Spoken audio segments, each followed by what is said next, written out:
In the previous episode, we looked at leprosy, examining the skin. The priest would examine the skin of an individual to see what the spots on their skin were like, to determine whether or not they were leprosy or not.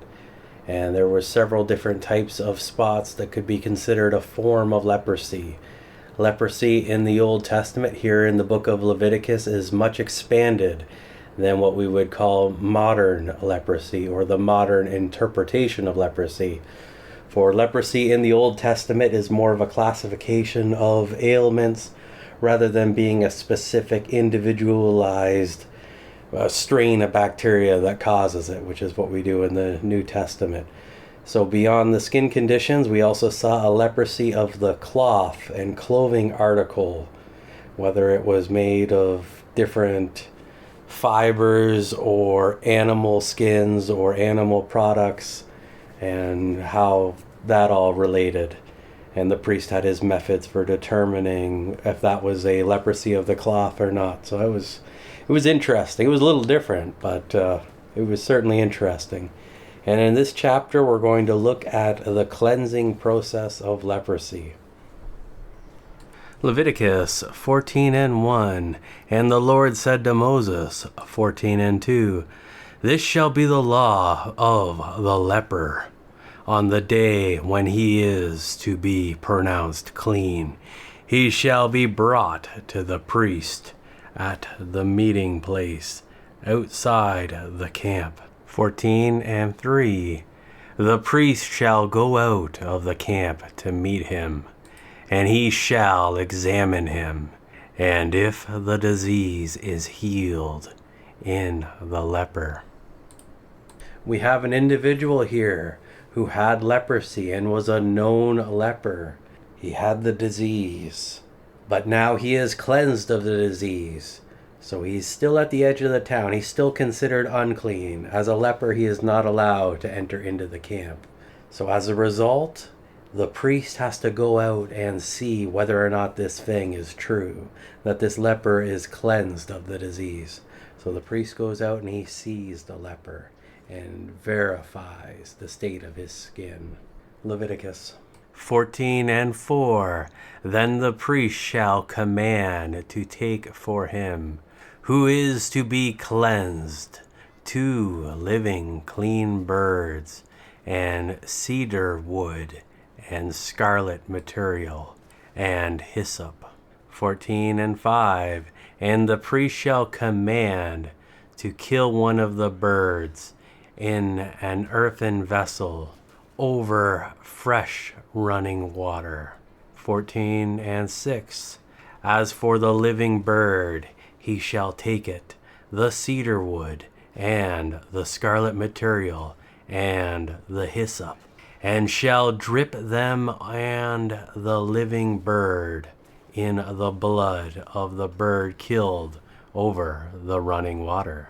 14:7, and he shall sprinkle the blood on him who is to be cleansed from the leprosy 7 times, and shall pronounce him clean, and shall let go the living bird into the open field. So the priest has determined that the person is cleansed, that they are free from the blight that is the leprosy, and now they need to be ceremonially cleaned up so that they can re-enter society. So we have the commandment for 2 clean birds. So sparrows, doves, turtle doves, as long as it is a bird that belongs on the category that was considered clean.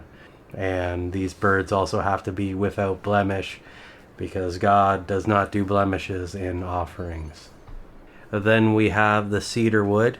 Cedar is an interesting wood. It has kind of antimicrobial, antiseptic properties. That's why they use it in making the cedar shingles and things, that it can be out and exposed to the elements and it doesn't just like immediately rot. It is kind of a clean and pure type of wood. Then we have the scarlet, which is probably a piece of string or cloth or rope to kind of tie this stuff together, scarlet, so it's like a red. And we have the hyssop, right, which is kind of like a herb, so probably the herb. We have seen hyssop used before in different activities, and it seems to be one of the go-to herbs, and it has a good aroma. So we have the first bird being killed over top of a vessel, an earthen vessel. So that is likely some sort of pot, or might be specifically built for this purpose. And that earthen vessel is going to be filled with water from a living source, so like a running stream or something, not stagnant water, but water that is moving and living. And the bird is killed by the leper. We've seen previously where the one doing the offering is the one slaying the animal, so it would make sense that the leper, the one who is cleansed, would be the one slaying this bird. And the blood of the bird drips down into this earthen vessel and mixes with the water inside the vessel. So it almost sounds as if the priest takes the cedar, the hyssop, and the scarlet thread, that it gets all almost like tied together, and that's all dipped in the water and blood combination together, as well as the bird. He dips him in. I wonder if it was like a left hand, right hand thing, dipping them both there in the earthen vessel. And then he's holding on to the bird with one hand, and then kind of splashing some of this water, sprinkling it on the man who is being cleansed of the leprosy. He does that the 7 times. Afterwards, he declares him as clean and releases the bird, so the bird can go about its business doing whatever it is the birds do. Leviticus 14:8. He who is to be cleansed shall wash his clothes, shave off all his hair, and bathe himself in water, and he shall be clean. After that he shall come into the camp, but stay outside his tent 7 days. 14:9. But on the 7th day he shall shave all his hair off his head, his beard, his eyebrows, and his body. And he shall wash his clothes and bathe his body in water and be clean. So this person here, they've been through a lot, but now they are considered cleansed. So now it's time to get cleaned up. We have the washing of the clothes. This could be for disinfection, so that the person doesn't just simply get sick again, or someone else gets sick from exposure. We have the shaving off all of his hair, cutting off all the hair. As we recall previously, that a leper was not allowed to have a haircut. They were just to kind of grow out their hair, and it was to be unkempt. It's kind of like one of those signs of the leprosy. So now this person here, they're shaving all their hair off, and they can't go back into their home quite yet. They need to quarantine for the first week. They can't return into their house just yet. So we have a 7-day hold on returning back to the home. Then after a week, on the 7th day, we have this process again. He's got to shave all of his hair, have that bath, get cleaned up, wash the clothes, and there we go. He's golden at that point. Leviticus 14:10.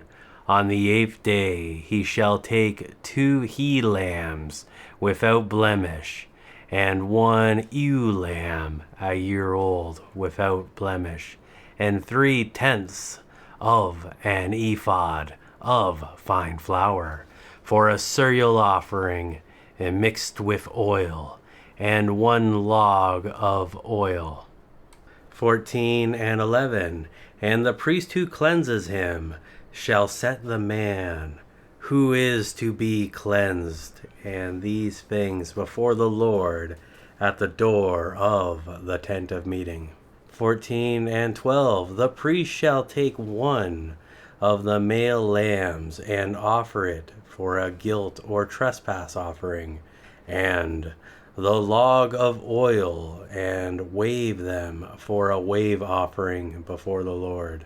14:13. He shall kill the lamb in the place where they kill the sin offering and the burnt offering, in the sacred place, the court of the tabernacle. For as the sin offering is the priest's, so is the guilt or trespass offering. It is most holy. So we have a person here, an individual who has been cleansed of leprosy, and they have been able to return back to society. They have been able to return into their old home, into their old house, and be around people again. For leprosy is something that makes one unclean, and anyone with leprosy is essentially removed from society. So this is a big deal to be cleansed of leprosy. And as such, there's a commandment for the person who is cleansed of the leprosy to give thanks to the Lord and to give offerings to the Lord for the sin as well as other things. So that's what we're seeing here. We have 2 he lambs and 1 ewe lamb. And a ewe lamb is a female lamb, all of them without blemish. And then we have some flour for a cereal offering and oil and stuff. So that's cool. So we have the priest who cleanses him. So that would have been the same priest that looked after him beforehand, that he needs to continue on and follow this through to the end. And he needs to look after this man and look after his sacrifices to make him right with God. So we have one of the male lambs here being offered to the Lord as a guilt or trespass offering. And we also have a wave offering. Leviticus 14 and 14.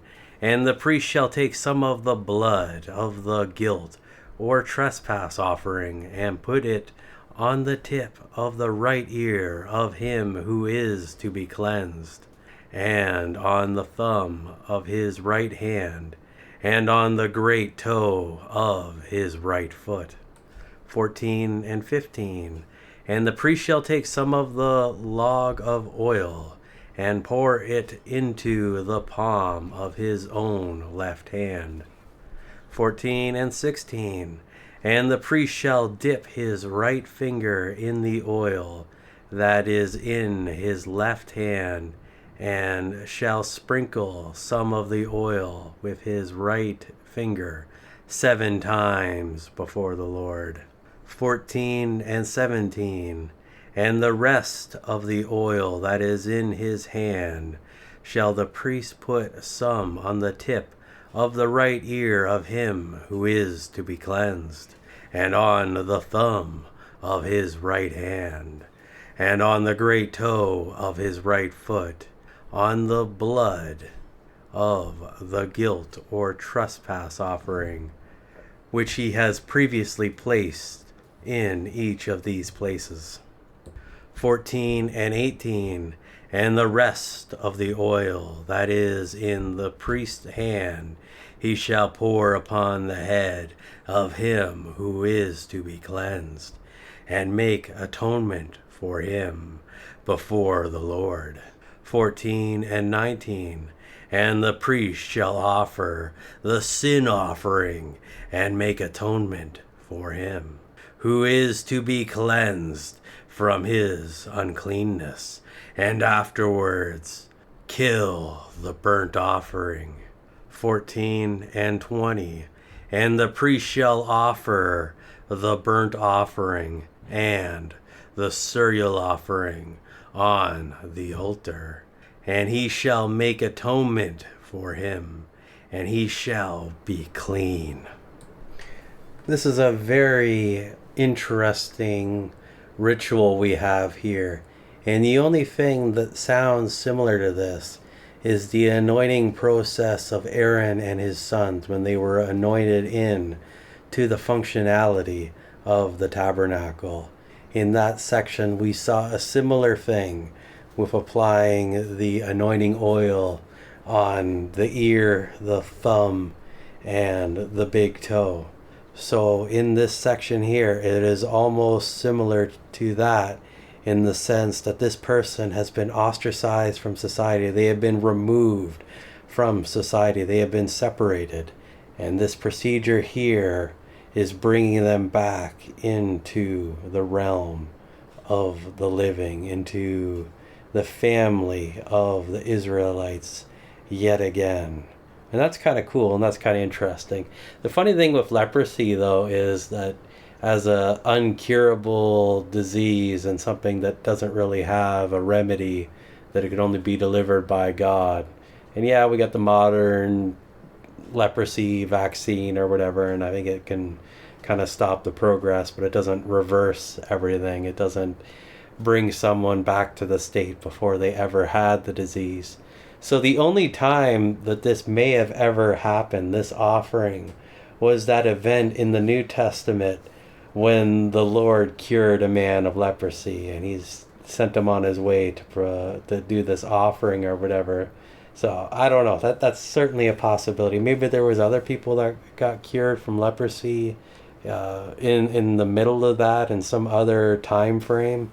I mean, it is several thousand years from where we're reading right now to when Jesus came. So I don't know. It's something to think about either way. It's very interesting. First we got the blood, and then we got the oil. Well, what's going on there? It's like, it's just really fascinating. Leviticus 14:21. If the cleansed leper is poor and cannot afford so much, he shall take one lamb for a guilt or trespass offering, to be waved to make atonement for him, and 1/10 of an ephod of fine flour mixed with oil for a cereal offering, and a log of oil. 14:22. And 2 turtle doves, or 2 young pigeons, such as he can afford, one for a sin offering, the other for a burnt offering. 14:23. He shall bring them on the 8th day for his cleansing to the priest at the door of the tent of meeting before the Lord. 14:24. And the priest shall take the lamb of the guilt or trespass offering and the log of oil, and shall wave them for a wave offering before the Lord. 14:25. And he shall kill the lamb of the guilt or trespass offering, and the priest shall take some of the blood of the offering and put it on the tip of the right ear of him who is to be cleansed, and on the thumb of his right hand, and on the great toe of his right foot. 14:26. And the priest shall pour some of the oil into the palm of his own left hand. 14:27. And he shall sprinkle with his right finger some of the oil that is in his left hand 7 times before the Lord. 14:28. The priest shall put some of the oil in his hand on the tip of his right ear of the one to be cleansed, and on the thumb of his right hand, and on the great toe of his right foot, on the places where he has put the blood of the guilt offering. 11:29. The rest of the oil that is in the priest's hand he shall put on the head of the one to be cleansed, to make atonement for him before the Lord. 14:30. And he shall offer one of the turtle doves, or of the young pigeons, such as he is able to get. 14:31. As he can afford, one for a sin offering, and the other for a burnt offering, together with the cereal offering. And the priest shall make atonement for him, who is to be cleansed before the Lord. 14:32. This is the law of him in whom is the plague of leprosy, who is not able to get what is required for his cleansing. So what we see here is essentially the same thing, but as a more poverty-friendly option. I would imagine that people with leprosy that are ostracized from society would not typically have a lot of money or the funds to procure the animals used for these offerings. It would kind of depend on their family and what their relationship is with their family as to what they can afford to provide for their offering. It is also possible that this type of offering happened more than I stated previously, as there were other conditions that were under the banner of leprosy that probably got healed or people recovered from at a much higher rate than hardcore leprosy. Could also be like false positives and stuff. I don't know. I would not be surprised if this section was strictly in here for the cleansing process of in the New Testament when Jesus heals people of leprosy. I would not be surprised if that was the case. And I've often thought that's how it went down. Leviticus 14:33. And the Lord said to Moses and Aaron, 14:34. When you have come into the land of Canaan, which I give to you for a possession, and I put the disease of leprosy in a house of the land of your possession. 14:35. Then he who owns the house shall come and tell the priest, it seems to me there is some sort of disease in my house. So I would think that this section is detailing a point in time in the future for where the Israelites are right now. For they're in their wilderness wandering and they don't really have permanent dwellings and they're kind of camping. So I think this is more when they get towards the promised land and they kick the people out that were there before them and maybe possess some of the houses that those people had before they got there, and they're taking over their homes, displacing these people so that they have places to dwell themselves. And some of these houses, they may be infected. This could be a naturally occurring thing, some sort of mildew or mold, and breathing it in could cause health problems, and there would definitely be a reason for concern. And maybe that is what this leprosy is, that due to the climate changes and the type of homes that they'll be living in, that this can occur and it is problematic. It could also be that the people living there, God put a plague upon them and either made some sort of supernatural leprosy of the home or something that goes into the houses and it's just wreaks havoc upon them. Or it could be something that is naturally occurring and is just prevalent in that area and we don't really see it anymore today for some reason. It could be something that existed historically but doesn't exist anymore. Either way, it's interesting. So we're going to see houses that are infected and people going to the priest when they think something's wrong with their home, and he's going to have to find a solution. Leviticus 14:36. Then the priest shall command that they empty the house before he goes in to examine the disease, so that all that is in the house may not be declared unclean. Afterwards he shall go in to see the house. 14:37. He shall examine the disease, and if it is in the walls of the house, with depressed spots of dark green or dark red appearing beneath the surface of the wall. 14:38. Then the priest shall go out of the door and shut up the house 7 days. 14:39. The priest shall come again on the 7th day, and shall look, And if the disease has spread in the walls of the house. 14 and 40. He shall command that they take out the diseased stones and cast them into an unclean place outside the city. 14:41.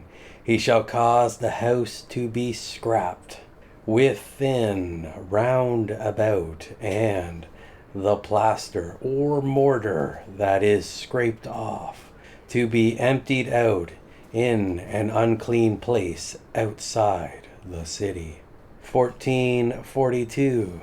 And they shall put other stones in the place of those stones, and he shall plaster the house with fresh mortar.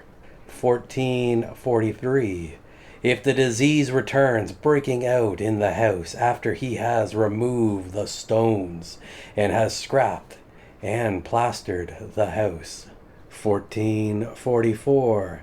Then the priest shall come and look, and if the disease is spreading in the house, it is a rotting or corroding leprosy in the house. It is unclean. 14:45. He shall tear down the house, its stones, and its timber, and all the plaster or mortar of the house, and shall carry them forth out of the city to an unclean place. So this seems very similar to what we saw previously with the leprosy in the cloth and the clothing articles, as far as determining whether or not it is leprosy and what to do in the event that it's there, removing the part that is corrupted, removing that which is leprous. And if it continues to spread, well then just burn it and destroy it. Although it's easy to destroy cloth by fire, but building materials not so much. So they're hauling away the materials of the building to an unclean place, so somewhere off in the distance, whatever, away from the city so no one gets exposed to it. Seems pretty straightforward to me. Leviticus 14:46. Moreover, he who enters the house during the whole time that it is to be shut up shall be unclean until the evening. 14:47. And he who lies down or eats in the house shall wash his clothes. So these are precautions here that if you're in the house and the house is unclean, well, maybe you'll be unclean then. And get your clothes washed, get them cleaned up in case the uncleanness of the building goes and transfers onto the clothing and then spreads. It seems very similar to a lot of the metaphors that we've seen before with the comparisons of leaven to sin, that a little bit spreads and corrupts everything. As such, it needs to be destroyed at the beginning and then cleansed so that it doesn't spread everywhere and infect everyone.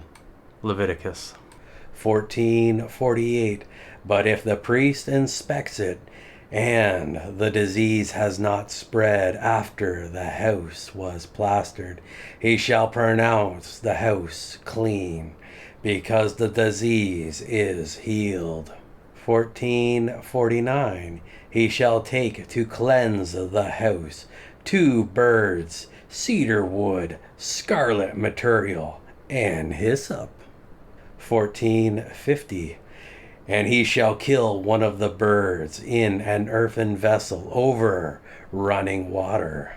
14:51. And he shall take the cedar wood and the hyssop and the scarlet material and the living bird, and dip them in the blood of the slain bird and in the running water, and sprinkle the house 7 times. 14:52. And he shall cleanse the house with the blood of the bird, the running water, the living bird, the cedar wood, the hyssop, and the scarlet material. 14:53. But he shall let the living bird go out of the city into the open field. So he shall make atonement for the house, and it shall be clean. So what we have here is the same procedure that we saw before. At least it sounded very similar to it when it came to the cleansing of the leprosy of the person.